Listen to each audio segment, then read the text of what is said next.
presented by Mathli Express Music.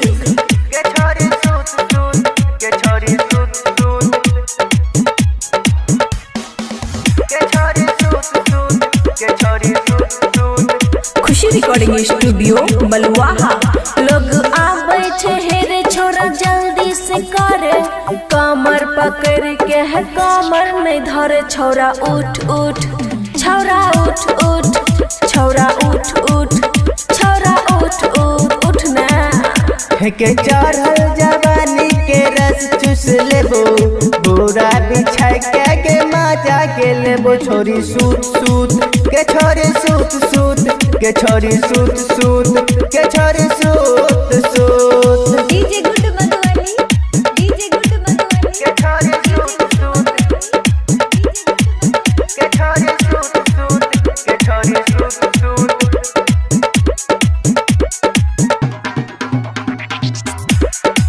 के छोरी सूत सूत के छोरी सूत सूत।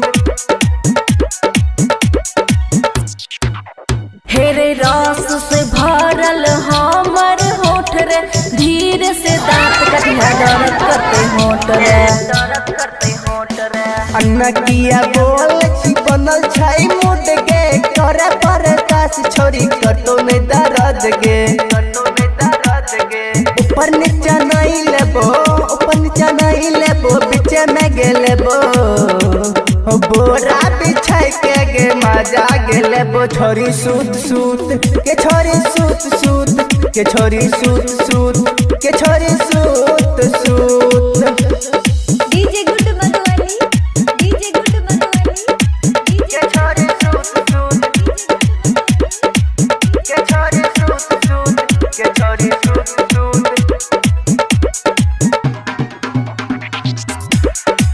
के छोरी सूत सूत के छोरी सूत सूत। हमर जवानी के कर दल ही नास रे, मुँह देखाबै में लागे छे शरम रे, लागे छे शरम रे। देखे छियो छोरी के करे छी तू नखरा, बेस जे बोलबी त तोड़ देबो पखरा, तोड़ देबो पखरा। अमित कहे छो छोरी, अमित कहे छो छोरी, मजा भीतर के देबो। बोरा बिछाई के गे मजा गे लेबो। छोरी सूत सूत के छोरी सूत सूत के छोरी सूत सूत के छोरी सूत सूत।